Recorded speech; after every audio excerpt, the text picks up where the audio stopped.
Bueno, nosotros somos el equipo 42 y está conformado por Rebeca de la Vega, Emilio Chávez, Rodolfo Buenrostro, Luis Enrique Sea y Emma Cámara. Para esta entrega acerca de la anatomía moral de la organización, nos gustaría explicar un poco acerca de la definición de lo que es ser desentendido. Esto en cuanto al ámbito laboral. Nos referimos a las personas que fingen que algo no está claro o quien da la espalda a alguna situación para no verse involucrado. En un mexicanismo podría decirse que ser un desentendido es hacerse la vista gorda. Este fenómeno ha generado al estudio dos agencias morales, la pasiva y la activa. Si hablamos de la parte moral pasiva, nos referimos a todas aquellas personas a las que no les gusta meterse en problemas. Estas personas pueden ser aquellas que al ver una situación en la que saben que lo que se está haciendo está mal, prefieren no hacer nada para no verse involucrados de alguna manera y tomar responsabilidad y no actuar de algún modo inhumano o injusto, pero tampoco luchan contra estos actos. En cuanto a la agencia moral activa, podría decirse que es todo aquello en lo que la gente participa. Se habla de aquellos que buscan acciones para evitar que se haga alguna injusticia o que se rompan las normas de carácter ético. Son todas aquellas personas que al ver una situación en la que saben que se está haciendo algo mal, no solamente se sienten indignados, sino que también se busca que haya alguna situación a este problema. Un claro ejemplo se ha visto con la reciente postura de no es suficiente no ser racista, que sería la parte de lo pasivo, sino que es necesario ser antirracista. Esto podría ser la parte de las personas que son más activas y proactivas, ya que el primero, al ver una situación de racismo, prefiere simplemente no involucrarse a pesar de que esa persona jamás trataría mal a otra o lo trataría de ese modo, mientras que el segundo simplemente buscaría ayudar a la persona afectada y dar una solución. Existen 8 mecanismos del desentendimiento. El primero es la justificación moral. Esto se refiere a la justificación de una acción o falta de que busca el bien para la mayoría de las personas, afectando a muy pocos. Es decir, es mejor que muera una persona a que mueran 100. El segundo es el eufemístico de las acciones. Este se trata de simplificar una situación injusta para no tener que actuar respecto a esta. No te metas en lo que no te importa simplemente porque no es asunto tuyo. La comparación paliativa. Se trata de un hecho indigente con uno más grave. Hay niños en México que no tienen que comer, sin embargo hay gente que muere en la Cruz Roja y se le da más importancia a esto último. En cuanto a la disolución de la responsabilidad, que es el siguiente mecanismo, se puede decir que son las personas que buscan eludir sus responsabilidades entre el resto del grupo que los rodea. Es decir, ese no es mi trabajo, eso no me tocaba a mí. El desplazamiento de la responsabilidad es el dejar que otros hagan por nosotros lo que podríamos haber realizado sin ayuda de todas esas personas. Es decir, un ejemplo es que en lugar de limpiar mi espacio lo dejo sucio porque sé que hay alguien que se dedica simplemente a hacer este trabajo. El sexto mecanismo es la distorsión de las consecuencias, en el que se busca que los efectos de una acción al final del día no resulten tan graves como nosotros pensábamos que eran. Esto puede ser como cuando el gobernador dijo, sí robé, pero pues robé muy poquito. El séptimo mecanismo es el deshumanizar a las víctimas. Nos convencemos a nosotros mismos de que los efectos de un acto injusto son menos malos de lo que aparentan ser. Es decir, cuando decimos que los criminales no son humanos simplemente porque hicieron algo mal. El octavo y último mecanismo es la atribución de la culpa a las circunstancias.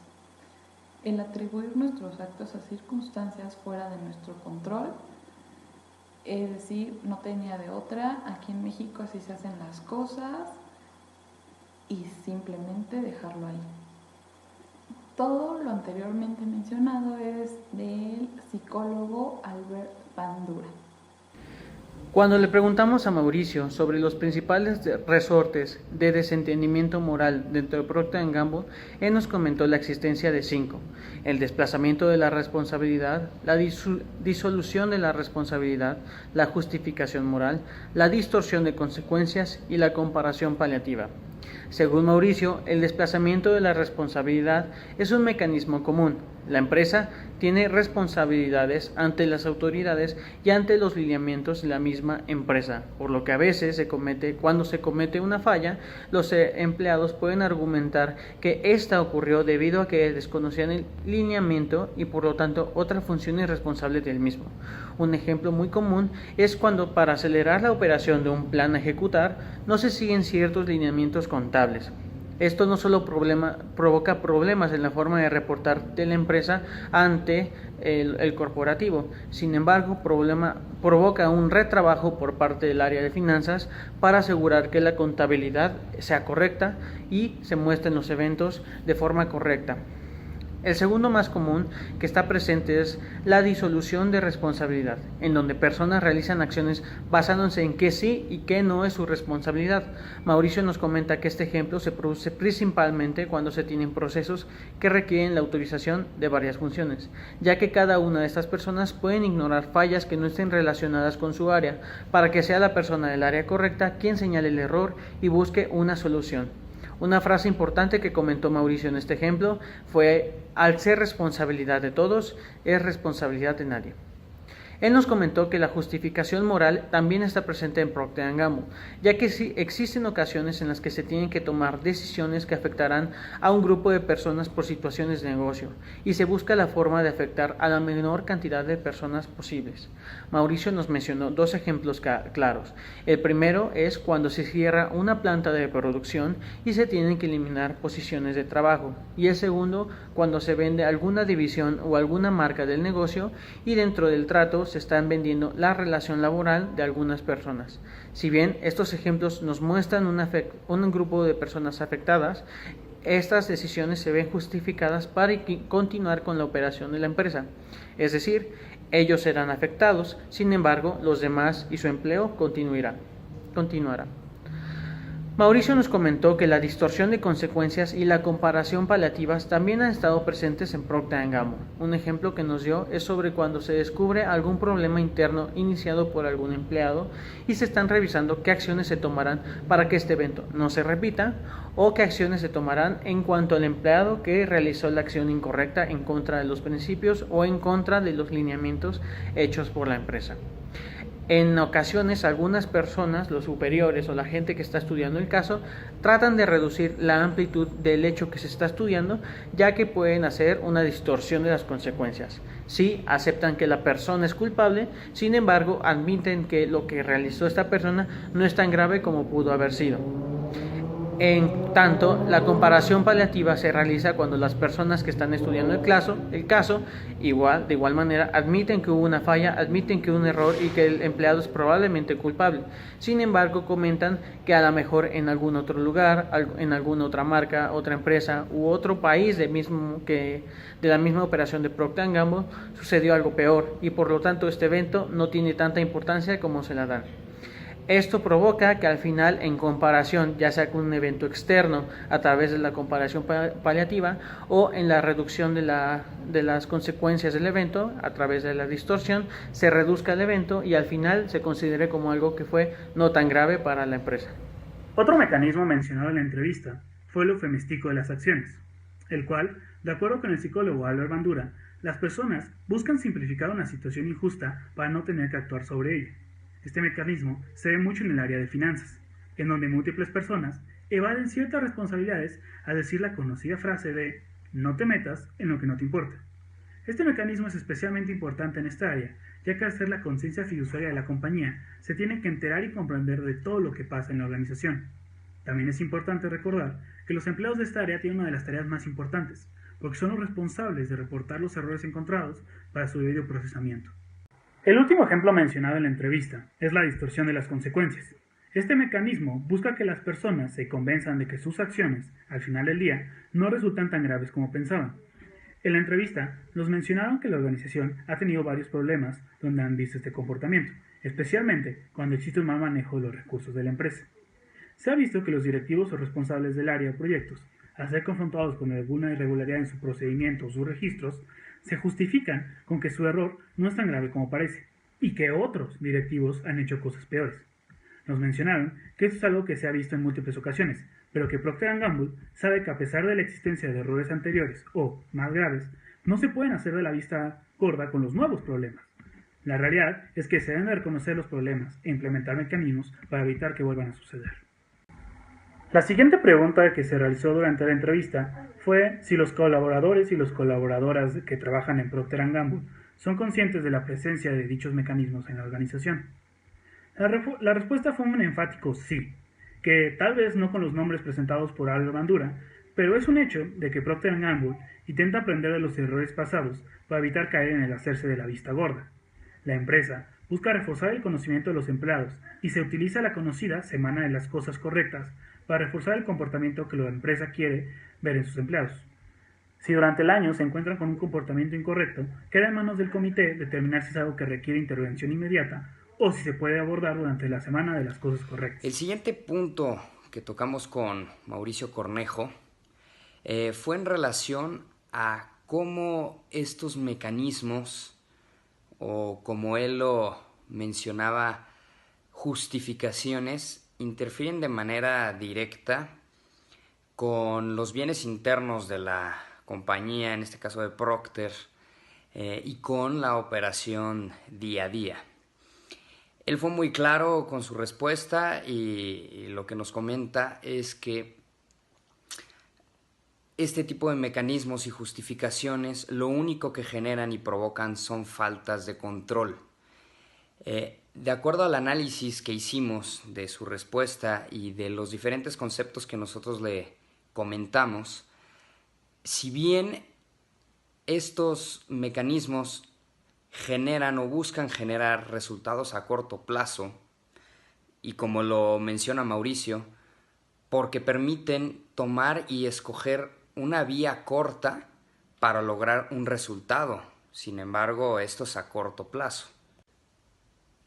El riesgo para la compañía de caer en faltas administrativas, faltas a la moral, contables, legales y éticas incrementa de manera sustancial, si bien no al corto plazo, a largo plazo, dando hincapié a poner en juego, y lo comenta muy claramente Mauricio, poniendo en juego la credibilidad, que es lo más importante de la compañía, la credibilidad, la reputación y en general la percepción que el mercado, en este caso de consumidores, tenga acerca de la empresa.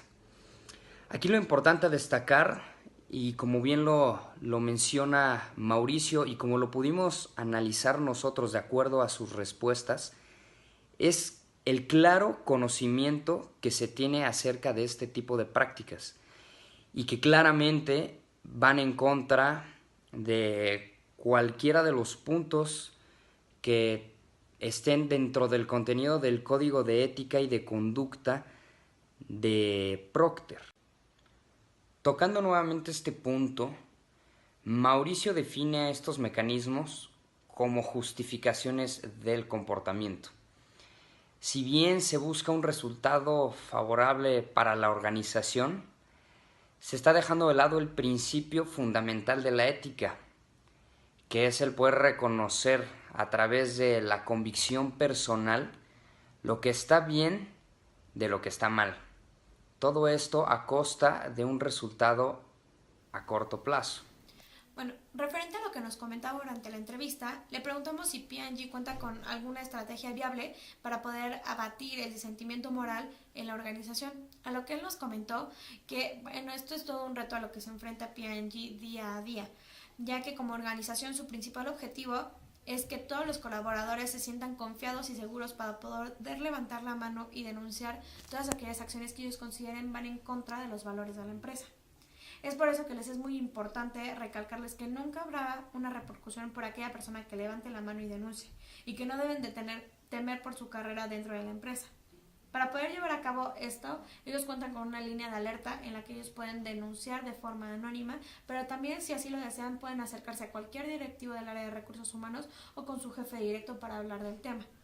Y pueden estar seguros que todos los casos que denuncien van a llevar una investigación y se van a aclarar todos los casos. Por otra parte, también nos comentaba que los grupos de liderazgo tienen la obligación de estar al pendiente de todos estos casos. ¿Para qué? Para que no se vuelva algo recurrente y darle a entender al equipo que si algo malo está pasando se puede mejorar y dichas acciones no ocurran en la empresa, y que en caso de que así suceda, todas se van a investigar y se debe de estar dando retroalimentación al equipo, ¿ok? Para que ellos puedan ver cuáles son sus áreas de oportunidad y atacarlas, y para que todos los colaboradores que están dentro de P&G tengan presente cuáles son los valores de la empresa.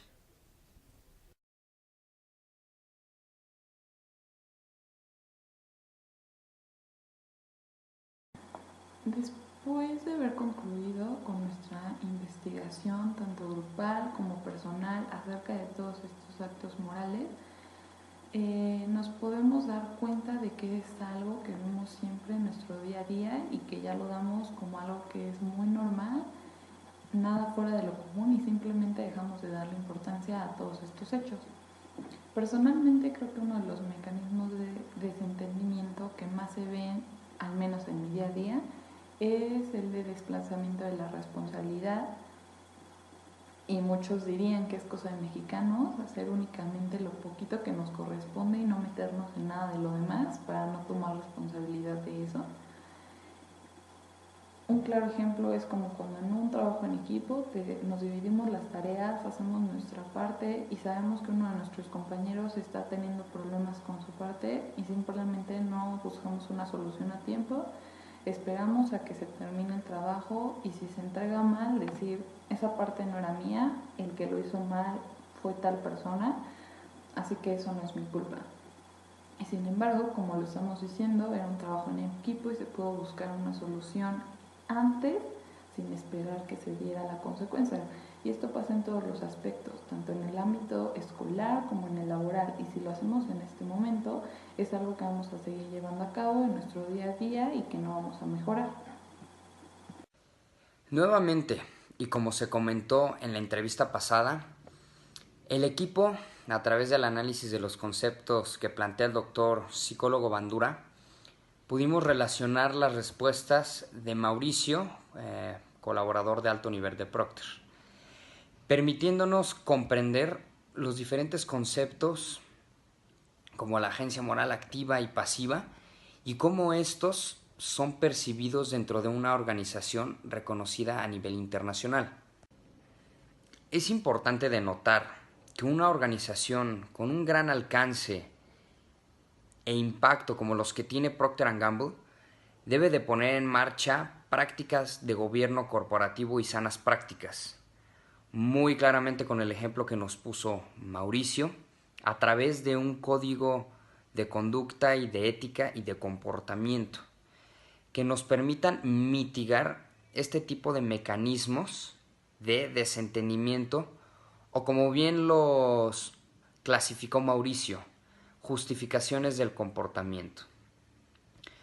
Todo esto está al alcance de cada uno de los miembros de la organización para que la organización pueda crecer en este tipo de prácticas y de conceptos. Es importante que cada uno comprenda lo que está bien de lo que está mal, así como del poder considerar las consecuencias de cada uno de nuestros actos y de cada una de nuestras decisiones, sobre todo en áreas críticas. El desentendimiento moral provoca problemas para las organizaciones y sus empleados de forma externa e interna. Estos mecanismos pueden generar un impacto negativo sobre la forma de operar de la empresa, provocando que ésta no pueda cumplir con sus metas u obtener los resultados deseados que al final pueden afectar la continuidad de la misma. De forma adicional, los resortes estudiados pueden provocar que se complique el cumplimiento de la función social de la empresa. Al no contar con los resultados deseados, se comienza a buscar una forma de eficientar el uso de recursos y por lo tanto los objetivos no lucrativos de una empresa se reduzcan y se opte por realizar solo las actividades del negocio. Además, el desentendimiento puede incentivar la corrupción, ya que al generar situaciones en las que no se siguen los controles internos o externos, se fomenta la existencia de problemas que puedan ser arreglados con algún ajuste económico fuera de lo previsto por los lineamientos. Por otro lado, la práctica de hacerse el desentendido puede fomentar la corrupción al no reportar los casos en los que esta práctica incorrecta se genere, provocando que en un futuro esta sea más común debido a que nadie ha interferido para que se reduzca. El desentendimiento puede entorpecer las operaciones de una organización, provocando diferentes costos para la misma.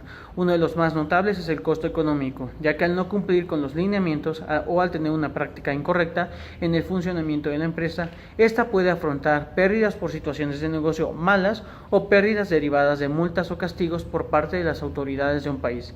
El segundo y tercer tipo de costo al que se pueden enfrentar las empresas derivados de estos mecanismos es el costo social y el costo político. Las actividades de los mecanismos pueden provocar que la empresa no cumpla con lineamientos, lo que perjudique su imagen y haciendo que las actividades del negocio sean más complejas ante una sociedad con rechazo. Por otra parte, esta misma situación puede generar un rechazo político ante las operaciones de la empresa, provocando posibles regulaciones futuras o que sea rechazada por sectores del gobierno. Por último, los mecanismos de desentendimiento pueden provocar un costo medioambiental, ya que las acciones incorrectas de las personas pueden provocar que la empresa busque reducir las actividades no prioritarias del negocio, posiblemente afectando los recursos que se dan para la reducción del impacto ambiental o reduciendo las buenas prácticas que generen menor afectación al medio ambiente. Personalmente, me parece muy interesante lo dicho por el psicólogo Albert Bandura sobre los mecanismos del desentendimiento. Al igual que muchas personas, me sorprende que estos comportamientos que todos hemos realizado alguna vez, de manera consciente o inconsciente, en realidad tienen un nombre formal en la psicología y tienen una intención mucho más exacta de lo que pensamos, el desentender, el alejarnos de una situación y el ser pasivos. La agencia moral pasiva y activa es muy similar al concepto de ciudadanía activa y pasiva. Ambos temas buscan despertar en el individuo una conciencia personal que le permite volverse dueño de sus decisiones, al entender que sus acciones, o falta de, tienen un efecto real en la vida de millones de personas y la sociedad en la que vive. De los 8 mecanismos del desentendimiento, creo que el más utilizado por mí es el eufemístico de las acciones. Personalmente me han enseñado que no es bueno meterse en los asuntos de otras personas, pero reconozco que al ser esta una práctica del día a día, eventualmente también dejas de actuar en situaciones en donde deberías actuar, donde actuar sería correcto, donde incluso quieres actuar y no lo haces. Y ahí es cuando ya caíste en el eufemístico de las acciones. En el sistema financiero, por su lado, es muy vulnerable a la distorsión de las consecuencias, ya que al manejar sumas millonarias de dinero, es importante que los integrantes del sistema no olviden que sus acciones tienen consecuencias en la vida de miles o millones de personas. No pueden distorsionar sus acciones y hacerlas verlas como menos. Lo han estado mencionando mis compañeros durante todo ese trabajo. Tuvimos la oportunidad de ver cómo reaccionan las personas dentro de una organización ante este tipo de temas. Pudimos diferenciar lo que es actuar y manifestar nuestros principios morales de forma pasiva o activa, y cómo muchas veces todos elegimos la opción de quedarnos calladas sin hacer nada o pensar en que no es nuestra obligación, o que si era obligación de varias personas, entonces nadie tiene la culpa. Con esta entrevista nos pudimos dar cuenta que muchas veces preferimos quedarnos al margen de la situación y realmente no hacer algo al respecto para cambiar las condiciones en las que estamos trabajando, simplemente por el hecho de que no es algo que nos compete directamente. Mauricio nos comentaba lo delicado que puede llegar a ser el manejo de esta clase de temas dentro de una organización por el miedo que puede incurrir el hacer algo, el levantar la mano y denunciar los actos, pero debemos de pensar siempre en actuar de forma activa y dejar de ser aquellos que se callan por miedo o porque simplemente no es algo que les compete. También Mauricio nos mencionaba lo importante que es que dentro de la organización se le haga ver a los trabajadores que pueden sentirse en confianza para hablar con la empresa y denunciar todo aquello que consideren va en contra de los valores de una organización. Y para poder llevar a cabo dicho ejercicio, os pueden hacerlo de muchas formas, tanto de forma anónima como de forma directa. ¿Por qué? Porque estás buscando el beneficio de la organización, estás buscando que cambien y que dejen de lado todos aquellos prejuicios para poder actuar en pro de la organización.